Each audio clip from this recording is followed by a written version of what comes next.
পুজো শেষ হতেই সেন বাড়িতে শুরু এক নতুন তুফান। একদিকে বয়সের তোয়াক্কা না করে মিসেস ভাদুরীর ডান্স পার্টির আবদার, অন্যদিকে শান্তির বাঁকা কথা আর রূপের অহংকার। বয়স্কদের এই শিশুসুলভ ঝগড়া আর রেশারেশি দেখে শিমুল এবার এমন এক চাল চালল যা দেখে সবার চোখ কপালে। কিন্তু সব্বার সামনে হঠাৎ করে নীলকে কেন গায়ক বানিয়ে দিল শিমুল? নীলের এই চমকে যাওয়া মুখের পেছনে লুকিয়ে আছে কোন রহস্য? জানতে হলে ভিডিওটি না টেনে শেষ পর্যন্ত দেখুন। মিসেস ভাদুরী চ্যালেঞ্জ ছুড়ে দিলেন, আজ সন্ধ্যায় হবে ফ্যাশন শো।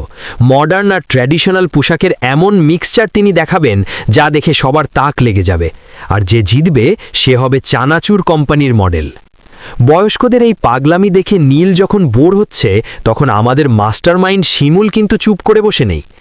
শিমুল বুঝতে পারে এই অহংকারী লোকগুলোকে জব্দ করার এটাই সেরা সুযোগ। নীলকে সাথে নিয়ে সে এক দুর্দান্ত প্ল্যান করে। কিন্তু গল্পের আসল চমক তো অপেক্ষা করছিল শেষ দৃশ্যে।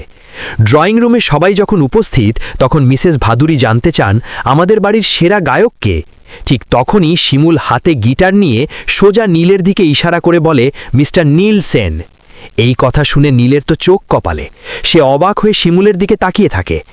তাহলে বন্ধুরা, এবার কি হবে? নীল কি সত্যি গান গাইতে পারে, নাকি সবার সামনে তার চরম বেইজ্জতি হতে চলেছে? শিমুল কি ইচ্ছা করেই নীলকে ফাঁসালো?